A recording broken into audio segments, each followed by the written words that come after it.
It's been a very busy couple weeks for La Colombe. Very busy. Yes. Yeah, So sure. some big news. If you haven't heard, do you want to share the news? Is that it's all public now, right? Yes, it's all public. It was 1 month ago, as of yesterday, La Colombe was acquired by Chobani. So it had been a long time coming. Thank you. Amazing. It was Another great brand. Yes. Yeah, definitely a marriage of two wonderful, beautiful brands. So super exciting times at La Colombe and at Chobani, and a lot to come from that. All right. Well, take it away. Thank you. Thank again. you. Yeah, absolutely. So, how many people had coffee today? All right. How many people had good coffee today? Less hands. Enter La Colombe. Kathryn, can you talk to us a little bit, just to level set, about what inspired you to join La Colombe 10 years ago and your journey to becoming the CMO? Absolutely. Yeah. So yes, I've been at La Colombe for 10 years. I've been the CMO at La Colombe for 1 year. And my journey there was kind of an interesting one. So I started out, I was a creative writing undergrad, went into PR after college, and worked at a small agency for about 4 years before realizing that the agency, I didn't have the full picture. I was very curious. I had lots of questions and not a lot of answers from where I was sitting. So I decided to go back to school. So I went and got my MBA. And when I went to get my MBA, I decided that if I was going to spend 2 years in school, I was going to do it in Barcelona. So I went to Spain and got an international marketing MBA in Barcelona. And while I was there, I did a short internship at Disney in the digital media group. And interestingly enough, it's just like that was just a very luck of the draw. I was in my MBA program, had a horrible time trying to find an internship, was like applying to everything, talking to everybody, networking with everybody. That was the one downfall of being in Barcelona. It was harder to network when I was trying to get an internship, but had applied to literally everything. And I had accepted an internship offer at a kind of a more national or international communications agency in London. And then 2 weeks before we started, I got an email from someone at Disney and said, "Are you still available for an internship?" That was literally the only line in the email. And I was like, yes, I am, I was going to entertain that. So ended up in LA for my internship. And really that experience, gave me just a lot more exposure. It was in the digital media group. So it was a really interesting time to be at Disney. And I, from there, realized that my long-term goal was it kind of reiterated that I wanted to be at a brand that I loved. And so as I finished out my MBA, I did a project with the Urban Outfitters Group while I was still in my program so it was like a paid, consulting or an unpaid, consulting project. And that landed me the job at Free People. So I started at Free People after the MBA program, worked there for 5 years. I was the first full-time marketer at Free People. So at the time we had 35 stores.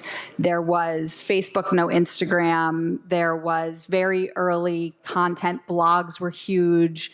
Fashion bloggers were getting to be huge. So I did both content and brand marketing, and I also oversaw the development of the first-party database across all of Urban. So I was the liaison for the brand to develop first-party data access, so segmentation and targeting. This was, and then I was there for 5 years and was at Urban is an amazing place to learn, especially in the aspirational lifestyle marketing area. But there's only so far you're going to go as a marketer in a clothing apparel brand such as that. So I was starting to see the limits there and just started to lift my head up and figure out what I was going to do next.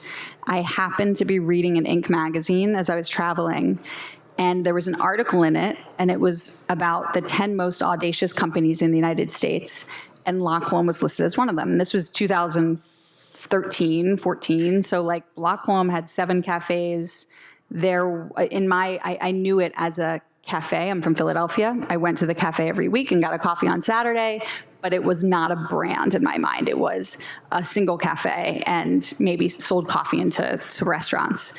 So I was curious, and the reason why they were listed in the article was because Todd and JP, the founders of La Colombe, after the first earthquake in Haiti, had traveled down to Haiti, identified a defunct, non-working coffee farm, and said, we are going to reinvigorate this farm and use it as an academy to teach coffee farmers how to grow and harvest specialty grade coffee. So we're not just going to like throw money at this problem, we are going to invest into the people of this community and help them elevate the coffee that comes out of the market.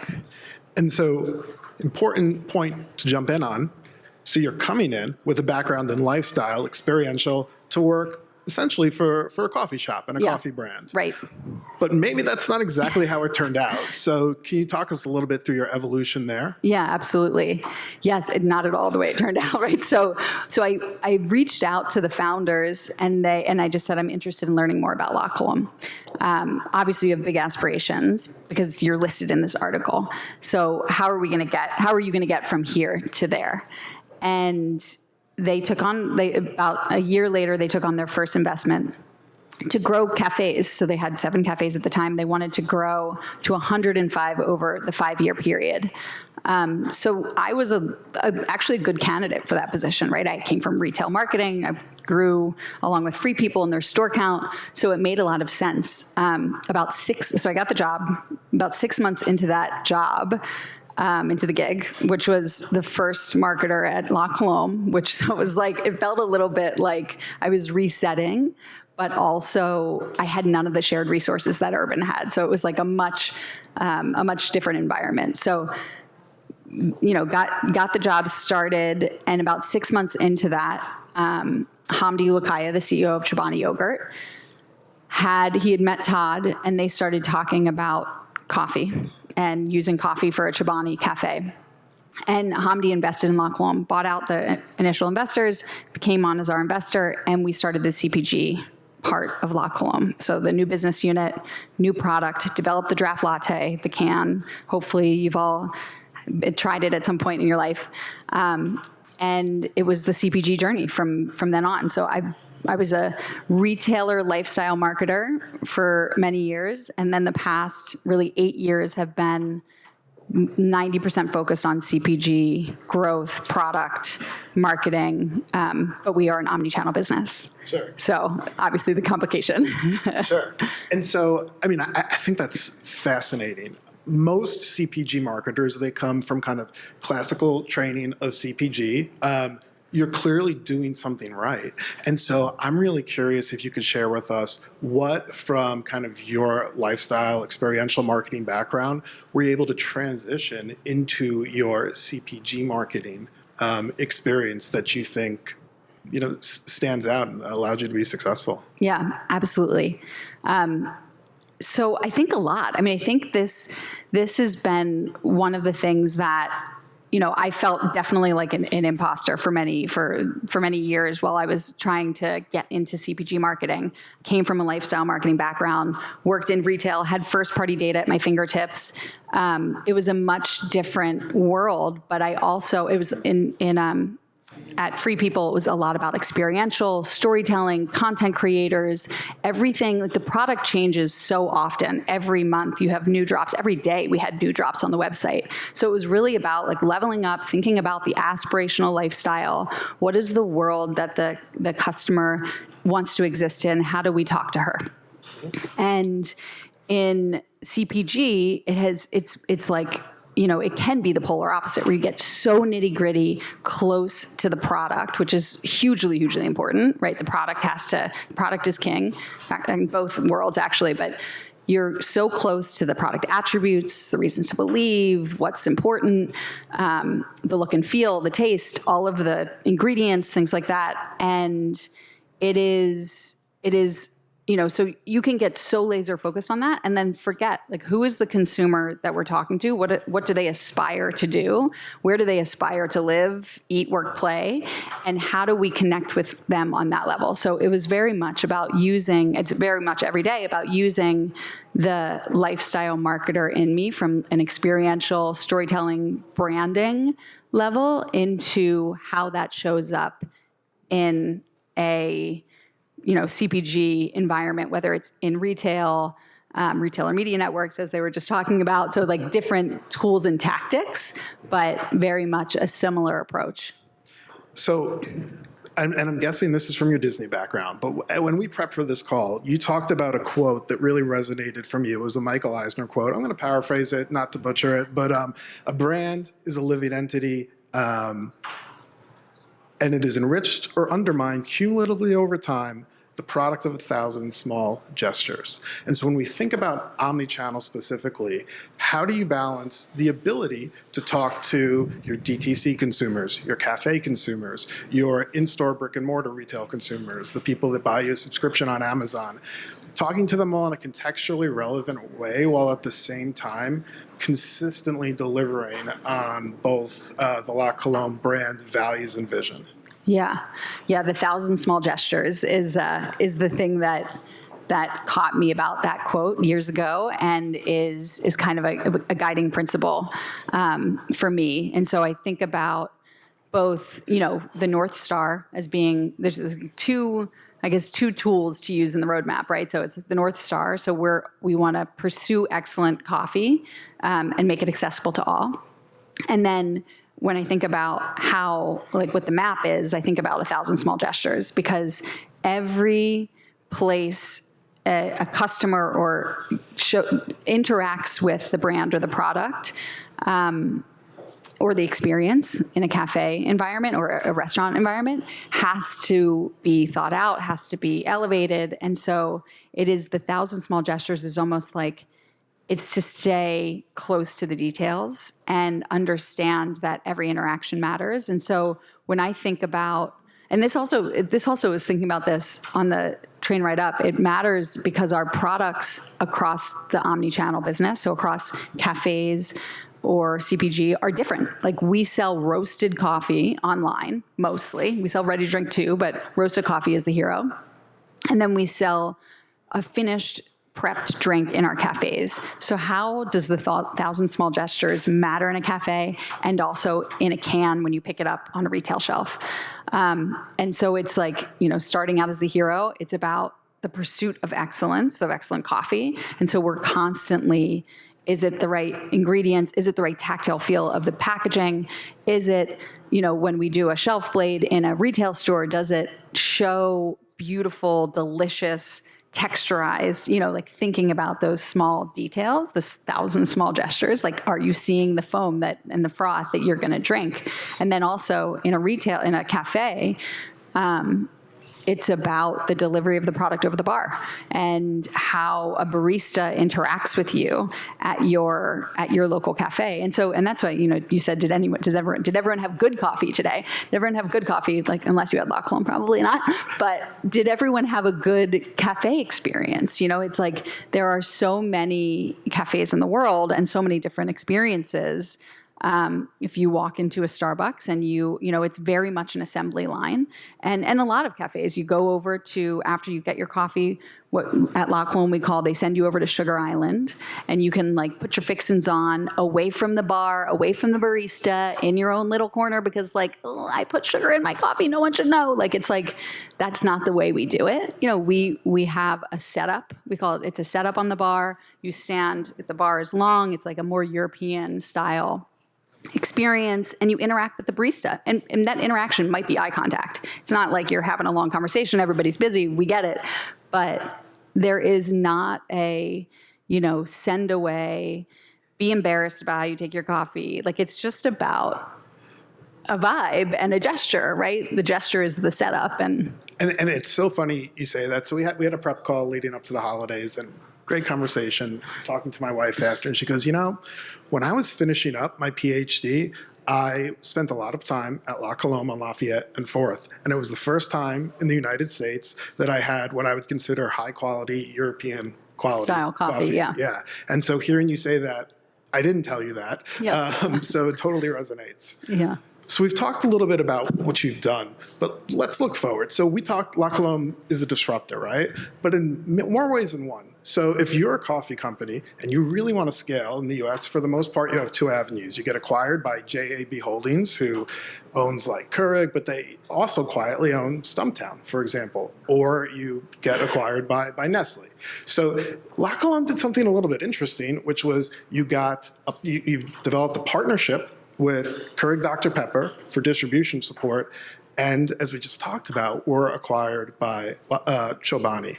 And I think what I'm interested in, and this is fresh news, so share as much as you can, but what can we look for? Like, what are both the opportunities with this increased distribution and now the partnership with Chobani, and what are some of the challenges or opportunities as a marketer looking forward? Absolutely. Yeah. So it's been a crazy few years, actually. We had in the last 6 months, we had a big announcement this summer with Keurig Dr. Pepper, who is now our distributor of single serve canned product. So huge deal for us, right? And one of the biggest challenges in beverage is getting a distributor to getting on the shelf consistently, right? So that's how you make your retailers happy. That's how you make the customers happy, grow brand awareness, repeats, velocities, all of those things. So we had a challenge. We have great product. We distributed directly. We actually when we launched the draft latte, we sold in cold. So we went into the dairy section because coffee, ready to drink coffee is actually more milk than coffee in a lot of instances. So there was a lot of milk product in the can. So going to market with the route to market, it also avoided us needing a distribution partner in the beginning because you can go direct into retail into the dairy section. So, but long term, people are used to buying ready to drink coffee in the dry aisle. So, and you want to do grab and go as well. So now I'm losing the thread of the initial question. No, so the distribution partnership, it gives us a lot. It gives us the scale. It gives us consistency on shelf. It allows us to show up where we should be, where the retailer has accepted us. We've gotten a spot on the shelf, increases our distribution points, and then it'll restock us. So we have distributors, local distributors, sales folks all over the country now entering the stores, restocking, making sure we're there, making sure our tags are right. Simple things. This is the execution of it. You can make a beautiful product, but if you have no execution, it's not going to work. And we saw that. We had huge challenges around consistency of product on shelf. So KDP helps solve that, which is a huge deal for us.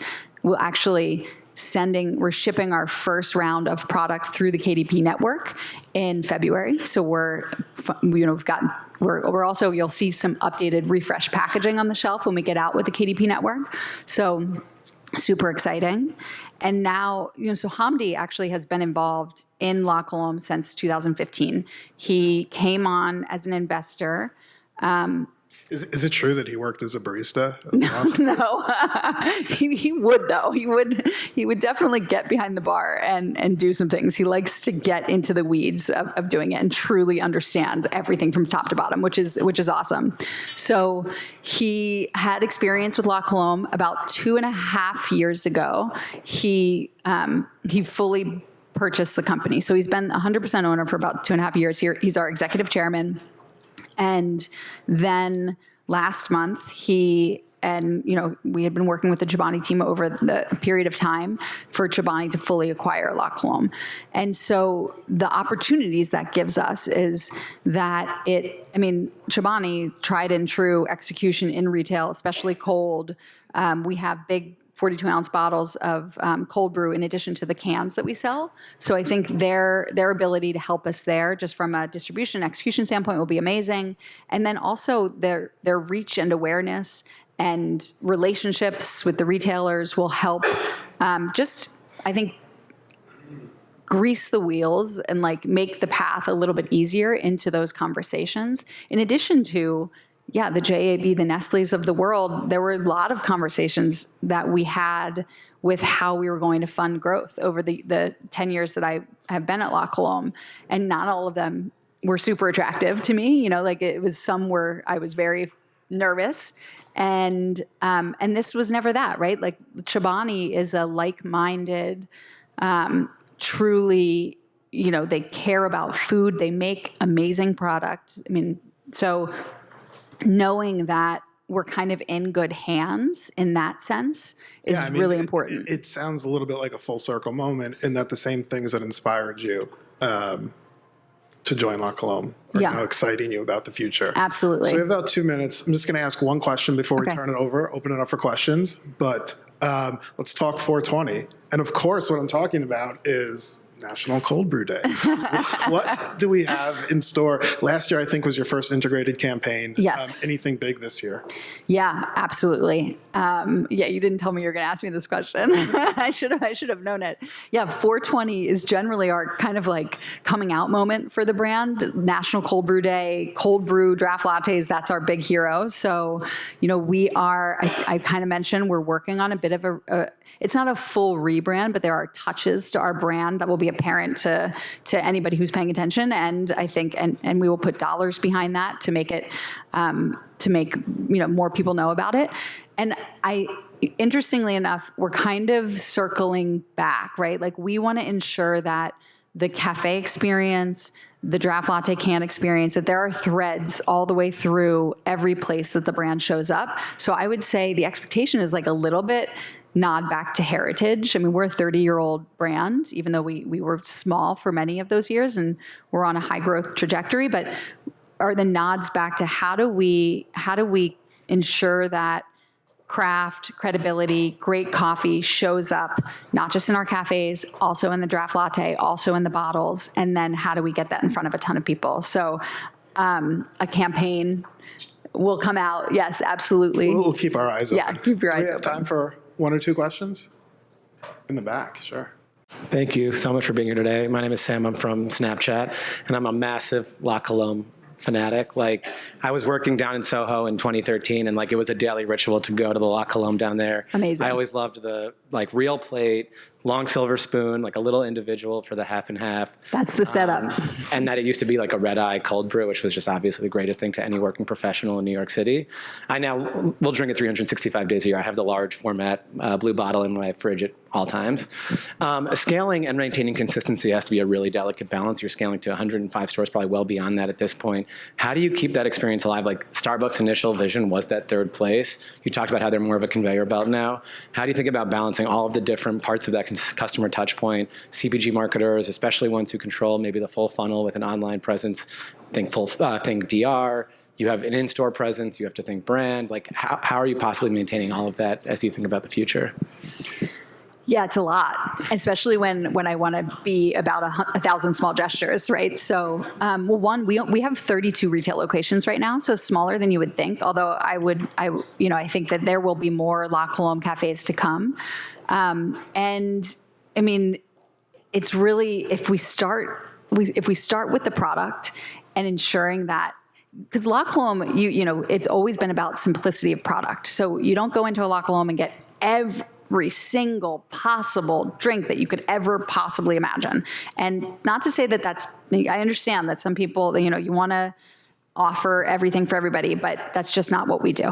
We focus on simple delivery of amazing product and then the experience that someone has when they come into a La Colombe cafe. So that's in the cafe environment. But scaling that is really hard. I mean, it's really a lot of work, and it's just ensuring that everybody has the same playbook to start. So we're working a lot on brand guidelines as we scale, as we grow our teams, and ensure that everybody understands it's not just about how the logo shows up, which is super, super important, but also all the way down to the tactile elements that you have in an environment, whether it's in retail, in store, in cafe, online, all of those places. So, I would say my future right now is thinking a lot about how the team scales and integrated planning, and then that across all sorts of assets and experiences. Okay, well, Ben and Kathryn, thank you so much for an invigorating session, and I love the 1,000 little gestures, and then obviously coupled with North Star, and I think you've probably made loyalists of everyone in this room for La Colombe now going forward. So if you haven't tried La Colombe, I definitely suggest that you do. But thank you so much.